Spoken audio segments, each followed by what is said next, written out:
When you move to another country, you have to rebuild your entire life, your routines, your identity, and sometimes even your sense of belonging.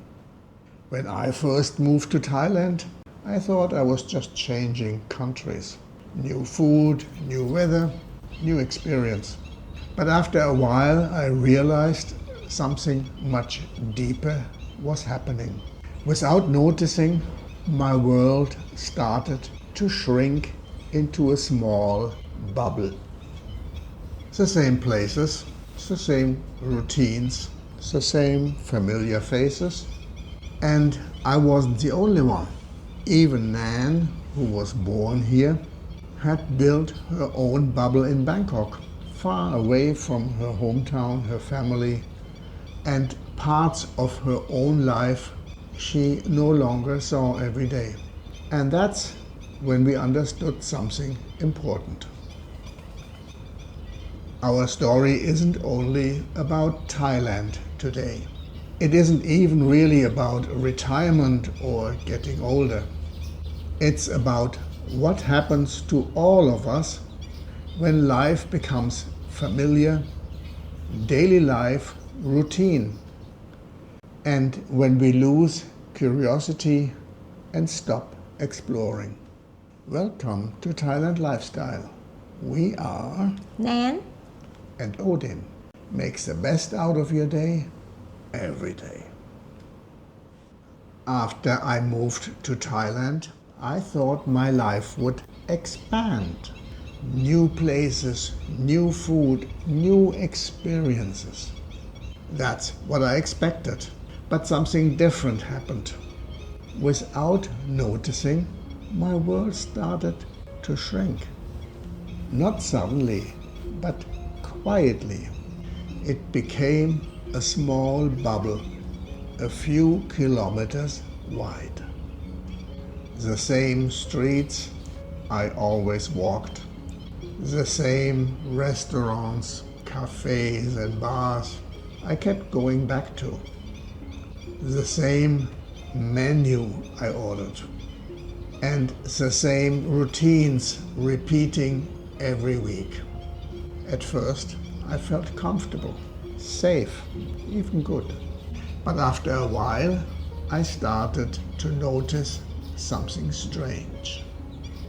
I wasn't really exploring anymore. I was just circling inside the same small world. that actually sounds familiar. Even in Bangkok, it's very easy to live like that. You go to work, go home, maybe meet some people, and you don't really go anywhere new anymore. And I realized something. This isn't just about moving abroad. It happens to all of us, slowly, without noticing. Even Nann had built her own version of this in Bangkok. A life centered around work, familiar places, familiar routines, far away from her hometown. And even from parts of her own life she didn't see anymore.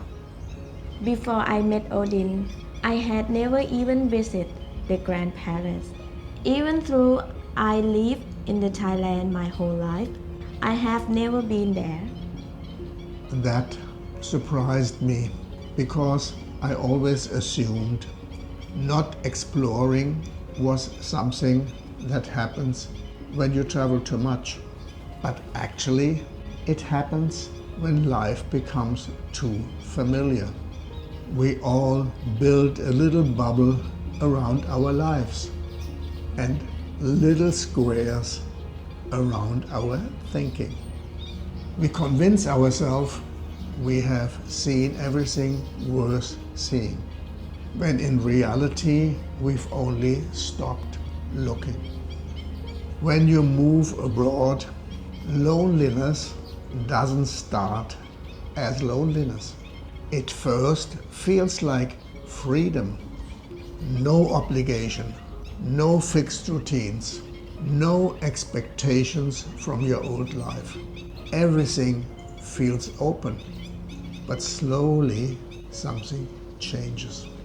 You start noticing who is not around you anymore. Back home, it was simple. If you miss someone, you say, I should visit my brother. Maybe it's a short drive. Maybe you meet next weekend. It always feels possible. But abroad, it's different. Your brother doesn't live nearby anymore. He lives 10,000 kilometers away. And suddenly, I will visit becomes something you don't really say anymore. You just postpone it. Even for me, it's not that different. When I moved away for work, I also didn't see my family every day anymore. At first, you think it's normal, but over time, you realize you are not part of small, everyday moments anymore. That's the part nobody really talks about. It's not the big events you miss, it's the small ones. Birthdays happen without you. Conversations you hear about later. Normal days you were not part of. And something else happens too. Distance doesn't just separate places. It slowly changes how often you reach out. At first, you call often, then a little less. Then you start thinking, I don't want to disturb them. Or I call when I have more time. And suddenly, silence becomes normal. For me, the hardest part is not that people are far away. It's that life keeps going without you. Even when nothing is wrong, you are still not there. Yep. And that's when loneliness abroad becomes something different. It's not just being alone. It's realizing that connections now requires intention. Nothing happens automatically anymore. No casual visits, no accidental meetings, no shared daily life. And that's a shift many people underestimate when they move abroad. Because at home, relationships are often supported geographically. Abroad, they are supported only by effort. If you don't reach out, nothing happens. If you don't plan, nothing happens. If you don't actively stay connected, life simply continues without you in it. And that realization is quiet, but it's powerful because it changes the emotional landscape of your entire life. When you live in your home country, you don't really think about these systems. You already know how everything works. You know the language, you know the hospital, you know who to call if something goes wrong. Even if you never think about it, it's always there. But when you move abroad, that changes. Suddenly, nothing is automatic anymore. Even simple things require decisions. Which hospital do I go to? Which doctor do I trust? What happens in an emergency? Who do you call? When I turned 65, I decided to do something simple, a dental checkup. Maybe even a full dental overhaul. Just a routine thing. But during the examination, the clinic measured my blood pressure, and it was way too high. Much higher than expected. So instead of getting a dental quotation, I ended up in internal medicine. And that moment changed something for me, because I didn't just discover a new hospital. I discovered how important it is to have a system in place before you need it.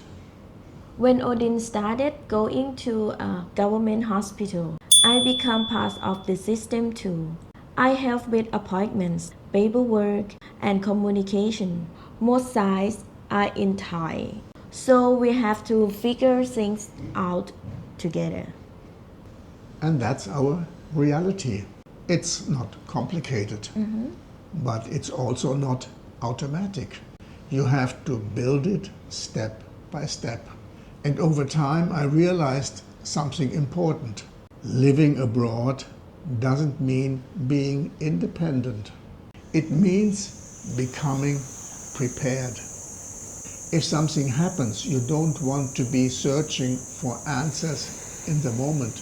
You want to already know where to go, who to trust, how the system works, and how to reach help quickly.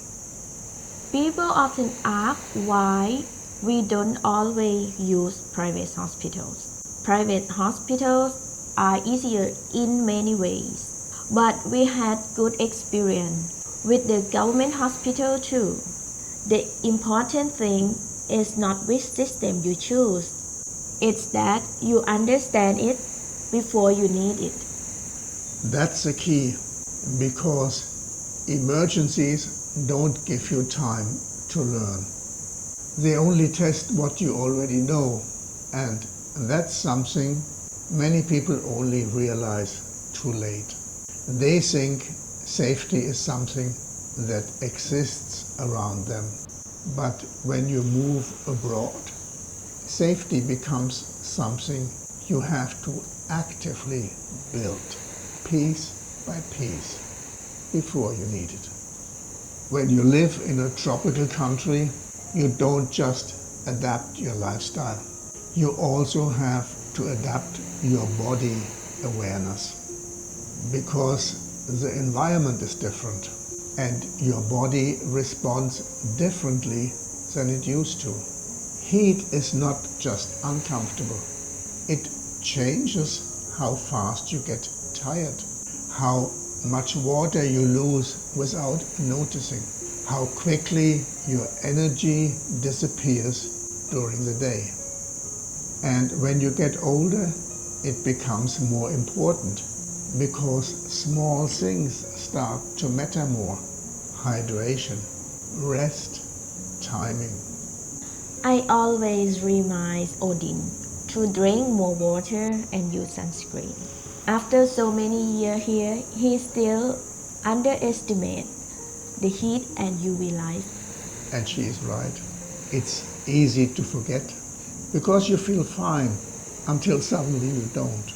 I remember walking up Sukhumvit. I've always been walking fast. It's just my habit.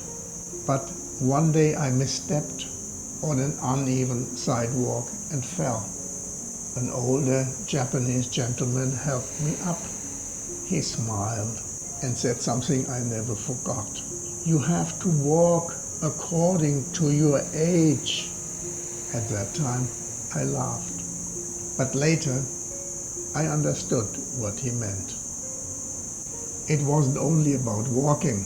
It was about pace, about awareness, about not moving through life on old settings. A few weeks later, I had another reminder. I was carrying my shopping bags home in the heat. They were heavy. The sun was strong.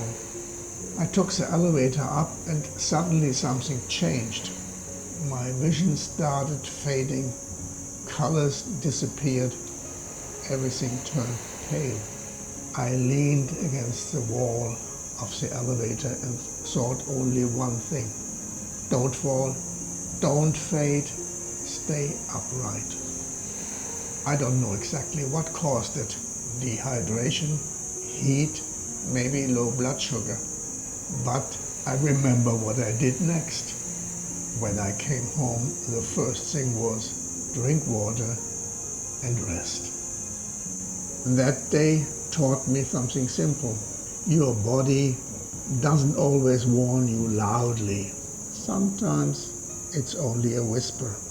And if you live in a climate like Thailand, you have to learn to listen earlier than you used to listen. Because aging is not only something that happens over time, it also happens how the environment interacts with your body. And if you don't adjust your pace, your body will adjust it for you. And there is something nobody really prepares you for when you move abroad. It's not a big moment. It doesn't arrive like sadness. It comes quietly, in ordinary days. You hear a song in the supermarket, and for a few seconds you are somewhere else. Not in Thailand anymore, not in the present, but in a memory you didn't plan to visit. Or you smell something on street and suddenly you remember a place you haven't thought about in years. A bakery, a street, a season, a vision of life that doesn't exist anymore. And I started to notice something in myself. I don't just miss people, I miss places. The feeling of autumn, the air changing when summer ends, forests where you can walk for hours without hearing traffic. Christmas with family, where everything slows down for a moment. Small wine bars, where nothing needs to be explained. Even my own language spoken around me without effort.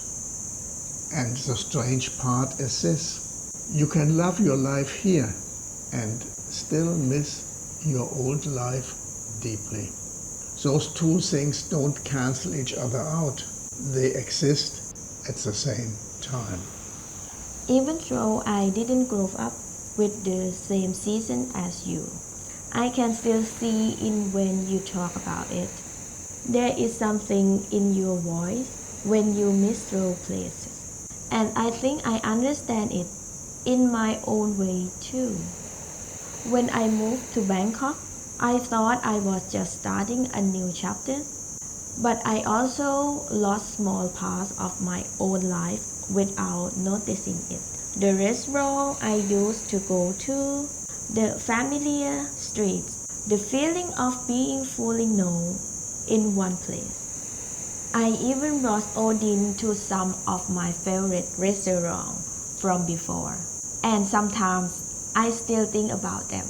Not because I want to go back, but because they were part of who I was. That stayed with me because I realized something important. Missing something doesn't mean you made the wrong choice.